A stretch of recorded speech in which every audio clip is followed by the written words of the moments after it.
Welcome to Let's Take a Walk, brought to you by the Feld Group Institute. In this episode, we dive into what it really takes to drive digital transformation, with a spotlight on business engagement. John Feld, David Trent of Canfor, and Hakan Yaren of KWE and APL Logistics explore how aligning IT with business priorities and fostering cross-functional collaboration can make or break transformation efforts. You'll hear real stories from the field and gain insights on building trust, operational excellence, and long-term planning capabilities. Here's John, Hakan, and David. Hakan and David, thanks for joining me here today to talk about a great topic that I think is so important with transformation, this idea of digital transformation and just the world that we live in today. Business and IT have to come together, as we all know, but it's not as easy as just saying that. So I appreciate you guys to be here to share your stories. Let's start with just brief 1 to 2 minute introductions for each one of you guys. Then I'll do a little level setting on business engagement. What do we mean? And then we'll get into your specific stories, which I think will really be great for everyone to hear and to think about the lessons you've learned, the benefits that you've gotten out of it. So let's start first. Hakan, why don't you just introduce yourself for a couple of minutes, and then we'll go to David. Sure. Thanks, John. And, thank you for actually putting us right after Rob Carter and Charlie Feld. So no pressure at all. Yeah. But it was fascinating, of course, to hear Rob and Charlie on Tuesday. So, certainly, hopefully we can add some value to the participants going forward. So my name is Hakan Yaren. So even though I need to change my tagline right there, but currently I'm the KWE Group CIO. So KWE, probably many of you may not know, it's a Japan, Tokyo-based global logistics company. We operate in about 60 countries around the world, about 18,000 people. So my responsibility is sort of oversee the IT and technology components across the businesses and the group companies. So looking forward to the discussion. Yeah, great. David? Great. Well, yeah, again, yes, thank you for the invite and a tough act to follow. I agree, Hakan. So David Trent, I'm the Senior Vice President of Business Development at Canfor. So Canfor is one of the world's largest dimensional lumber companies. So picture the sticks that go into building your homes and in your renovations. Rough order of magnitude, you can think about we ship roughly 15 to 20,000 single-family homes per week in lumber all around the world from a diversified operating base. About 8,000 people, 5 billion in turnover a year. So I still have technology, even though it's not in my title. However, the vast majority of my role today is actually more corporate development, including M&A, corporate strategy, and I also have the sustainability function for the company in addition to technology. Prior to this role, I ran the supply chain for the organization, rebooted our digital program, which I'll talk a little bit about later, and had the pleasure of meeting Charlie and John and the whole team at the Feld Group when I was the Chief Digital Officer at CN Rail, which is Canada's largest railway. Yeah, great. Thanks. And thanks for joining. We'll get to your stories here in a minute. I want to just kind of level set. You throw this term around business engagement and think about what that really means. And I think it's kind of about going from IT being perceived as a reactive kind of service-oriented function, do this project, deliver this feature, change this button on the screen and make it do a different thing when I click on it, and make sure you do it within a budget and keep the cost down. We don't want that. That can't be the way businesses think about IT going forward in this digital age, and with how business is changing and the technology and the opportunities. Got to think about technology as an enabler of strategy, as an enabler of competitive advantage and business success. So really going from a transactional, reactive, project-based relationship between business and IT to a more proactive, structured, thoughtful, with kind of view of how do we collaborate on business value and transformation and achieving business goals. And that takes a lot of dialogue and a lot of work and maybe some, changing habits, changing mindsets and things like that. So if you can do that, there's success. And if not, there's, challenges and potentially failure. So I just, in kind of getting ready for this, I I looked up a couple of statistics and studies and things like that, and saw some pretty stunning things. McKinsey had a study said 70% of digital transformations fail. Okay, 70% of them. So that's a big number. The several studies kind of talk about that and cite lack of business engagement with IT as the number one reason why they fail. And on the positive side, so I saw that from McKinsey, Gartner, Forrester. There's statistics everywhere. It's easy to come by. The upside of that is, again, McKinsey comes in with like a 2.5 more return on investment versus the ones that don't business engage. So businesses are engaged, you get 2.5 or more times the benefit, or 60% more likely. Harvard Business Review. It's just kind of a make or break kind of factor in digital transformation, much more so than did we buy the right product? Did we develop the right systems? Do we have the right, do we do agile the best way? Things like that. So I think it's really important, and I'm glad you guys are here to talk about it, because you each have kind of a rare story. I won't say unique, but rare at least, story about what you've done and how you've had success. So, David, if you start us off just talking about a little bit about some successes you had at Canfor, kind of what you did, why you did it, and kind of how it worked and where it got you. If you could just talk to us about that for a few minutes, that'd be great. Yeah, you bet, John. I'll try to keep it to sort of 5 to 7, I think, is what you've given me. So as I introduced Canfor, we're a manufacturer. So largely we operate sawmills in different parts of the world. And in North America, we've got facilities all across the US South, Western Canada, and all across Sweden. And so in any manufacturing location, when you have a lot of invested capital and you've got an input coming in and you're manufacturing it and then you get an output, at the end of the day, the very simple math is cost of input, cost of converting it to the next widget, and then what you sell and distribute that widget for. That's what makes the company money. And the better we are at doing that, the more profitable we will be. So in our company, in our scale, every 1% of better uptime in those sawmills gives us millions of dollars to the bottom line. So I actually left Canfor from the technology role, went to CN as chief digital officer, came back to Canfor, inherited supply chain as well as a digital strategy that had been advanced. Now, it had been advanced to a very fancy PowerPoint deck with some very inspiring videos and about, in my humble estimation, about $400 million of various projects that were going to transform the company. So what I did is I simply picked up the document and went to what I call my team number one, which isn't my IT team. It is all of my peers across the organization, and said, I just want to have a conversation about this strategy. Tell me about it. How did you develop it? What do you think? And I got a myriad of answers, from I'm going to write you a check for $100 million, let's get going, to, the consultancy wrote this, it's about as good as, tissue paper. And so I had a choice to make. And the choice I made was coming back to my team number one, being the executive, and saying, I don't think we agree to this. It looks good. And clearly some of us are excited about it. I'm excited about it. But if we're going to make it work, we got to bring these teams together and focus on one really important thing to do well. And once I let the air out of the room, which was clearly somebody pushing an agenda here that nobody had really bought into, everybody agreed. And of course, I had the Feld training, so it was the concept of beachhead. I don't think I used the word beachhead. I said, we got to focus on one thing and do it well. What we agreed was, listen, the single biggest place that we can invest in technology that's going to have a material impact for our organization is in our sawmills.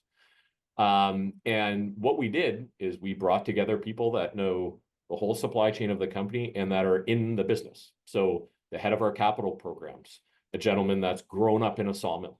I mean, when you talk technology, he looks at his phone and goes, I barely know how to use this. However, he can run a sawmill, he can build a sawmill, he can upgrade a sawmill. We brought together our folks from Woodlands, where we go and harvest trees and procure timber from landowners.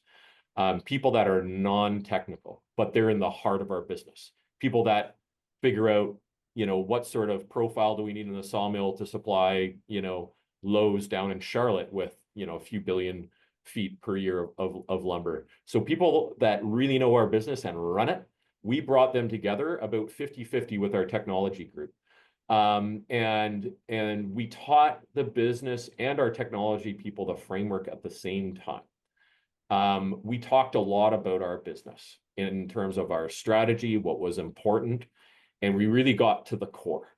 And what I'd say is, you can't fix the blind spot with your technology group alone. It's just not going to work. To fix the blind spot, you need to have your business in the room, and we did. And I remember this gentleman, Ryan is his name, who was in the room.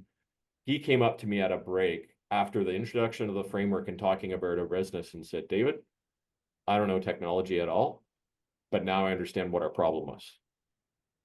We're not talking about this in the right level. And you're talking about what were you talking about there? You weren't talking about technology. You were talking about we were talking abilities and what needs to change and things like right. that, and maybe a little bit of how technology could help, right? I mean, that's right. You weren't teaching him enterprise architecture or data platforms or anything like that. No, simply what we were talking about is, hey, we have all of this data, and you have bottlenecks and inefficiencies in this mill. Like, what do you need to get your frontline supervisors in that mill manager, to really be able to lift that uptime? Like, what ability to do what do you need? And once we got that conversation and that thought process going, all of a sudden you could see this flip on engagement and this change. And so Nick Ott, who is now our vice president of IT, he paired up with one of Ryan's key operations folks. And what I'd say is their success story here is they built a platform at one mill and worked with that management team every single day, every single week to design the capabilities. Obviously, in the background, we implemented it, but we never talked about architecture, technology, or integration in any of these meetings. It was more about what capabilities are needed to get to the prize. And that helped focus the mill managers on what change they needed to make when they got this enabler. And out of the get-go, within the first 3 months, we had 5% uptime increase in this mill. Because of how it was built, and Nick and his team are extremely technically capable, we've now rolled this out across our entire US business and are about to do the same in Canada, with a goal of 3% uptime by the end of the year. So it really was a focus of one priority. It was bringing our business and technology together and teaching them a framework and talking in abilities that have a material impact on the core of our business. And then when implementing, making sure that we kept the technology bit in the technology organization. When you're figuring about data hubs and rewiring and all of that, the sawmill manager that I need to get uptime with, he doesn't care about how the data is architected. He doesn't care about the integration framework. He doesn't care about a data hub. What he cares about is, do I have a bottleneck on my trimmer line that if I can put some capital or I can change my operating procedure, and if I know about it, my frontline supervisor can get me 2% uptime more per day, which is more throughput and better value. And that's what Nick and Will, his counterpart, did with each one of the management teams at our business. So that's my quick story, John. Should I elaborate on anything? No.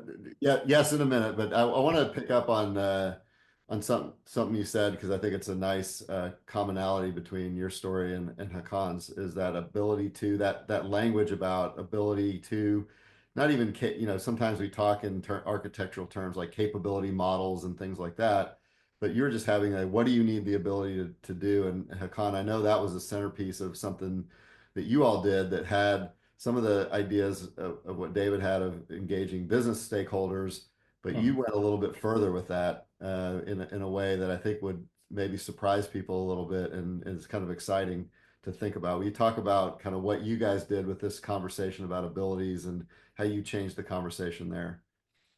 Yeah, absolutely, John. No, thank you. And yeah, I think some of the things that David has talked about, I will probably continue on the themes. And part of being cognizant about how you approach these problems. I mean, you learn from your previous experiences being in Feld Group alum in terms of training, being a FedEx alum. I was part of the group when in Rob's leadership when he invested into the IT leaders to sort of learn and grow in terms of how do you talk to the business. I guess cut my teeth at FedEx. So again, shout out to all my FedEx colleagues as well as my APL logistics colleagues that are on the call today. Yeah. So the example that could be rare, maybe not so, is we really took this conversation actually to our customers. So in context, as a third-party logistics provider, we typically work with global Fortune 500 companies that have complex global supply chains, that have multitudes, thousands of suppliers. They deal with anywhere from global carriers to small mom and pop truckers, if you will, as well as different partners and 3PL. So typically, it's a very sort of a network connected environment. And as part of that, our customers typically have a really vested interest understanding what our technology capabilities are. Typically they always want to know what is your technology roadmap looks like, what are you investing in, what are you looking for. So for one specific example, when what we talked about it is there was a customer, they had just brought in a new CEO. And and this is a Fortune 500 company. They were going through a big transformation. As part of that transformation, they had identified sort of their strategic teams, as you talked about in that business engagement model, right? And they wanted to sort of communicate those strategic teams to all their partners and providers that work with them, so that that we can, as providers and partners, support them in a much more meaningful manner. And then then the question becomes, okay, what technology, etc. So in order to create perhaps a little bit of a maybe competitive edge for ourselves, and we were actually going through an RFP process at that time, what we suggested is, we can tell you this technology, this data platform, similar to what David said, but at the end of the day, we are sort of competing or trying to make decisions on flavor of technology, which is really may or may not be relevant to what they want to do. So instead, we pitch them the idea. We really want to understand your strategic teams, and we want to understand what APL logistics role will be in accomplishing those objectives.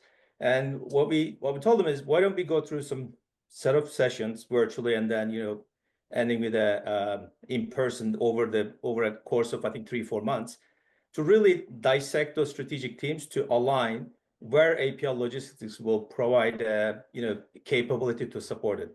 So instead of just saying, okay, this is our technology and hopefully that will fit, say, why don't we let us understand your strategic teams? Obviously, to be able to do that, you have to have a really good base relationship and credibility with a customer, right? Not everyone's gonna want to spend the time with you. But I think that was interesting for them, because they were also struggling, the supply chain group that we were working with, to figure out exactly where they want to invest their IT dollars in their company versus what they're expecting from their partners. So we took the exercise of, similar to what you just said, we looked at their strategic teams and we said, how do we then translate these into ability to statements, and at a broader level? And we wanted to actually make this in a more independent manner, not just from an APL logistics perspective. So we worked with Feld Group, with Kenny and Vivek, I think he was on the call, sort of kind of helping us facilitate the discussion. But it really, the idea was to bring the two organizations together. So we went through the ability to statements. We then sort of translate this, working together with the customers team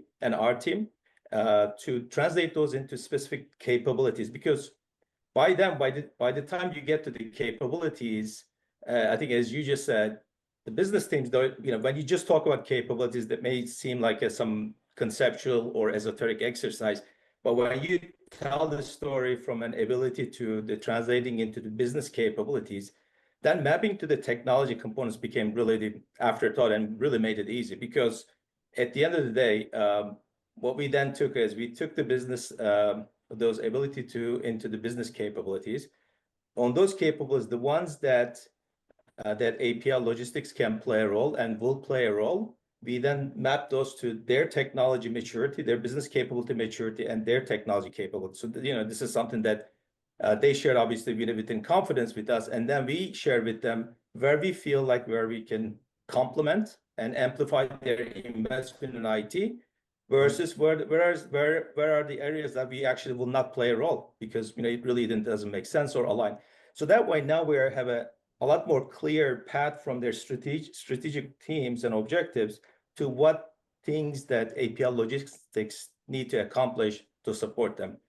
The culmination of that was actually generated a agreed upon 3 roadmap that we collectively owned and were accountable for, which then we used it as a way to be able to, to continue the discussions. So it was in some ways, this is sort of commercial teams use this value selling methodology, perhaps when you're pitching an idea, but this was sort of a unique way to tie back from the business strategy, which we would do internally, from a customer strategy into the things that as a partner or provider, what role we are going to play and how we're going to play it. So that was sort of eliminated a lot of the confusion, provide clear accountability. And, from a business perspective, obviously they renewed the contract with us, we're going to continue to, today become a strategic partner. So we then now sort of try to apply this model with other key customers as well as it's relevant, if you will. Yeah, that's great.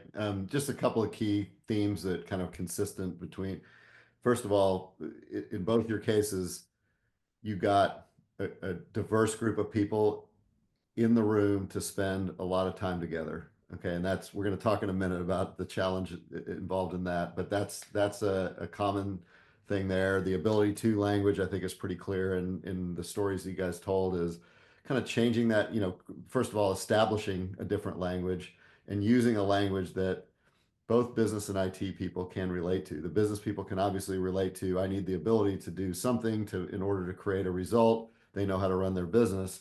But those abilities too are pretty close to the idea of capabilities and things that architects and technology people know how to translate in their minds into an architecture and a plan to implement and things like that. The other thing that I guess starts to get a peek around the corner as to the future, right? As companies get more connected to each other and ecosystems and don't live independently in their own world, you're going to find companies affecting each other's digital strategies, right? So suppliers and providers, customers, partners, things like that.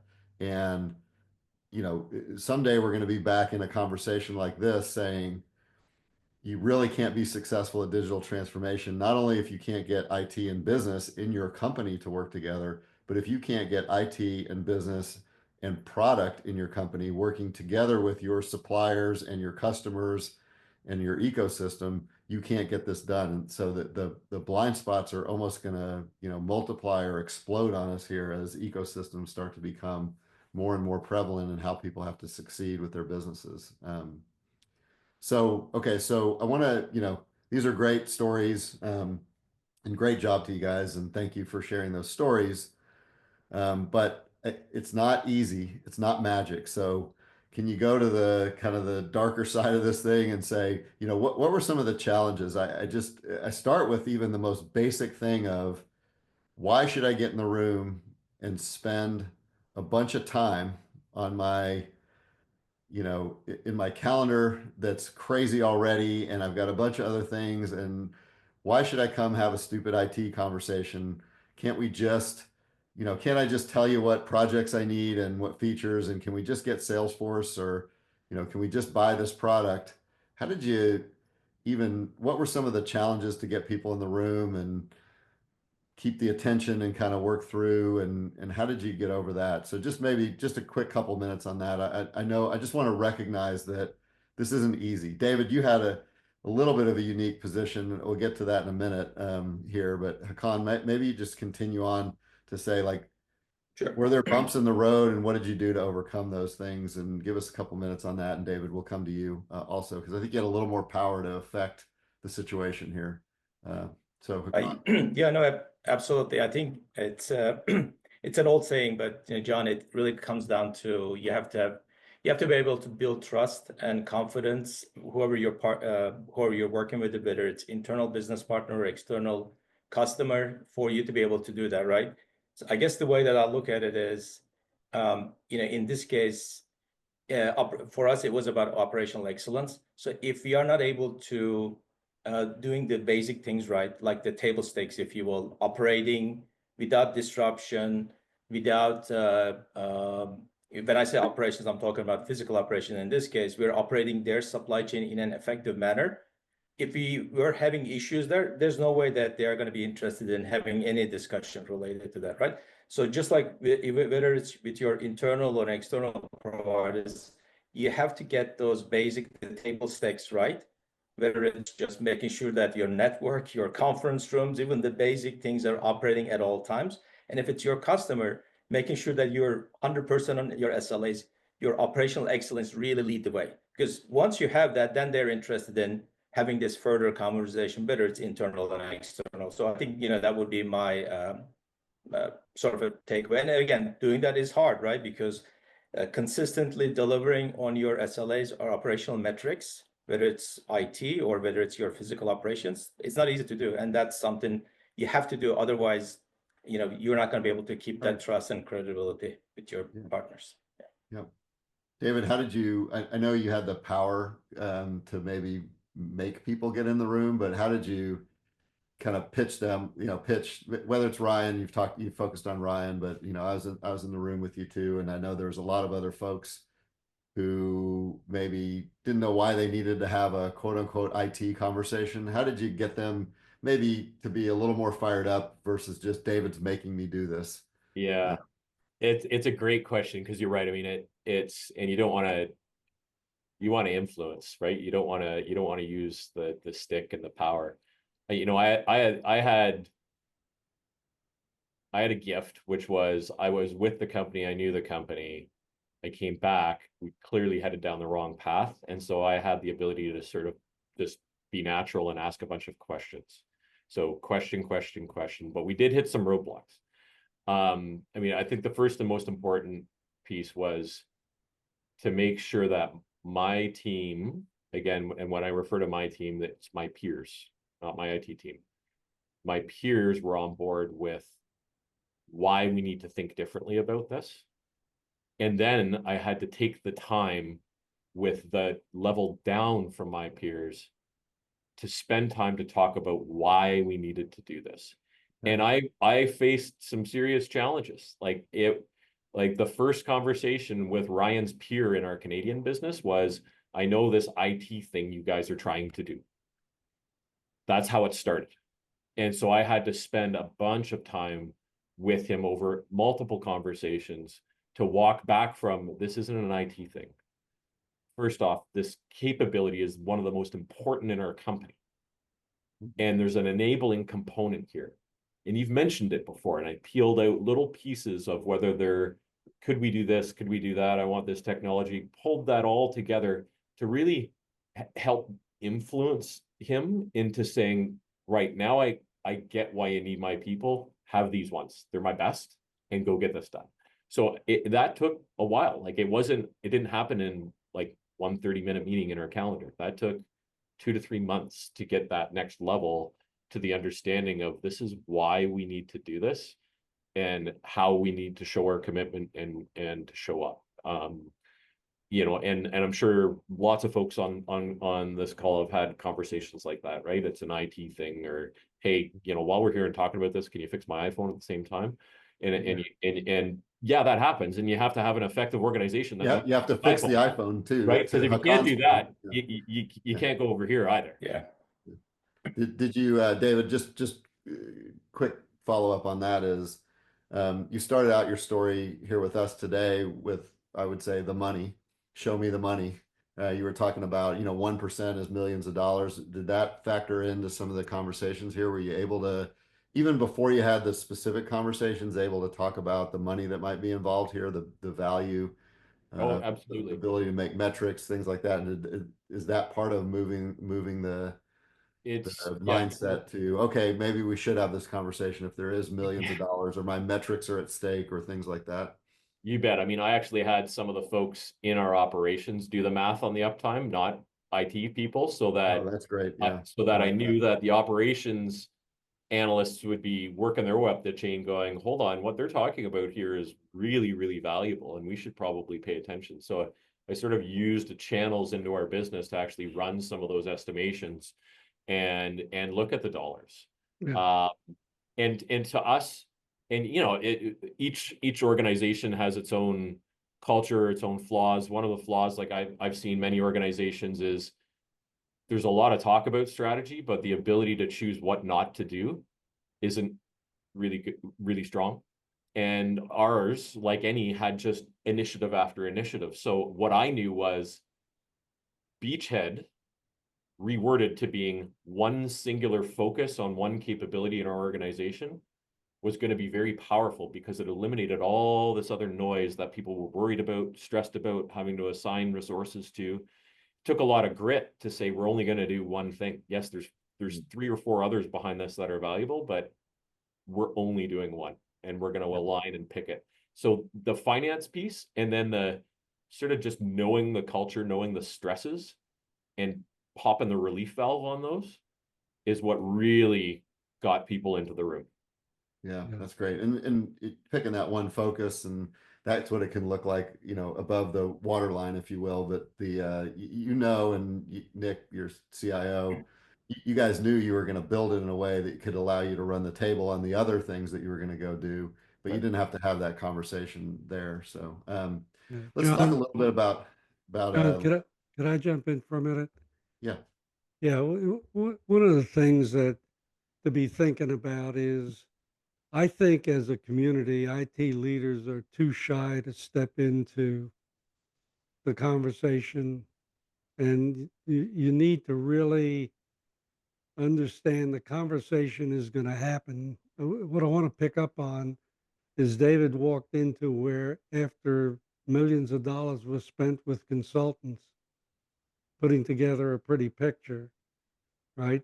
It didn't go anywhere, or if it starts going places, we need to get in front of those conversations, because the conversations are going to happen, right? We just want to be engaged and involved in these things. We can't not get the CFO to understand the economics. We can't, we've got to build those relationships. And I think that as IT leaders, we know more about how the business really works and how the systems are connected than the consultants walking in, or I'm not picking on any particular one, but, operating people need help, so they call a consultant, right? Or lately, the themes have been they go to conferences for software vendors, to Microsoft. We're leaving a vacuum. If we leave a vacuum, it's going to get filled, right? So we need to get the confidence to be able to engage and get in front of this thing before we're playing defense and backpedaling all the time.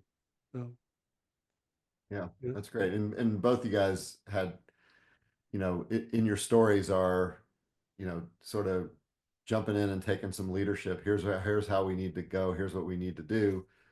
Hakan, to your point, based on a track record and a consistency of delivering, you can't say, I'm not delivering, and I know I'm not delivering, but sorry, let me have the strategic conversation. And you can't let that cause you to not have the strategic conversation. So job one, obviously, is to get that solid base of credible, ability to deliver and operate and run the thing. But then from there, being bold, like Charlie said, I think is critical. And that's a place that I know it's tough to do.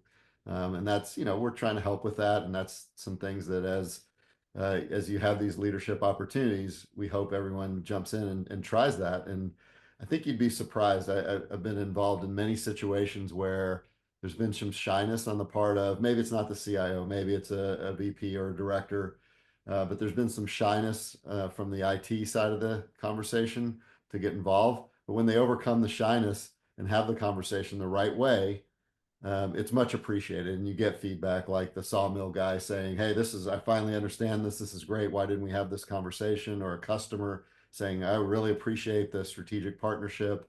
And that can encourage people, but somewhere along the way, you gotta break through that inertial plane and get bold and go for it. And so appreciate that you guys did that and shared your stories.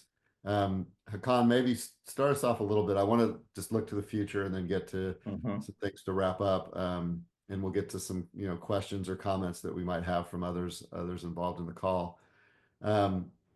What's next? Where are you going next with this? You mentioned briefly at the end of your story, starting to do the same kind of thing with other customers.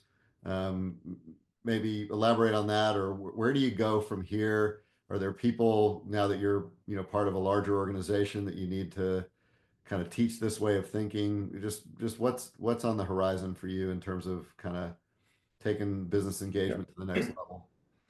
No, sure, John. I think, one of the challenges is that, there's a lot always change. I think David alluded to it, right? People change in the organizational structures change. You have new leadership that come in.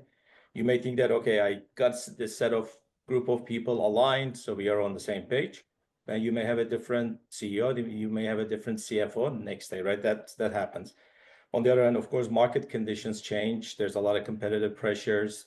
So a lot of these things are really not in our control. So these things will happen, right? So I think for me, I guess as we go through this, really learning not to be rigid, right? That flexibility comes into play, and really need to understand and acknowledge your partners, whether internal or external, their concerns and what really matters to them, and to be able to speak to them in that manner. I guess to give an example, especially, if you have a significant, if always your conversations about the IT cost, because typically in many organizations, depending on the industry, you may be spending 2% to 8 to 9% of your revenue on IT. And usually, especially in service companies, maybe less, maybe a little bit different manufacturing, but the IT cost is the biggest line item in the SG&A, so it's an immediate focus. So what we're trying to do is, obviously, we have to do a really good job in managing that, being a good steward of those investments and the dollars that you're responsible for, making sure that you get the ROI, and making sure that whether that 2% or 8% or 9%, you're continuing to improve this moving from this to change. I mean, we've done that in my current role. Change the sort of the trajectory of where we were spending, sort of keeping the things running, almost 35% improved it, so that it really is no longer that conversation. And then, of course, you have to run your budget accordingly, and not have these fluctuations, then dips and valleys, and etc. So now the thing is that taking this conversation and applying it at a broader level, because the big prize is really on the overall operational productivity. That's where the biggest, yes, IT is only certain part of it, and it's the biggest item, but the bigger prize is really on how do you improve your operational productivity to improve your cost base, and then how do you support your commercial as well as customer facing organizations to improve your top line. So changing that conversation to that is critical. Now, we were able to do that in APL Logistics, who I was part of, and about a year ago I've changed into a new role, which is at a group level.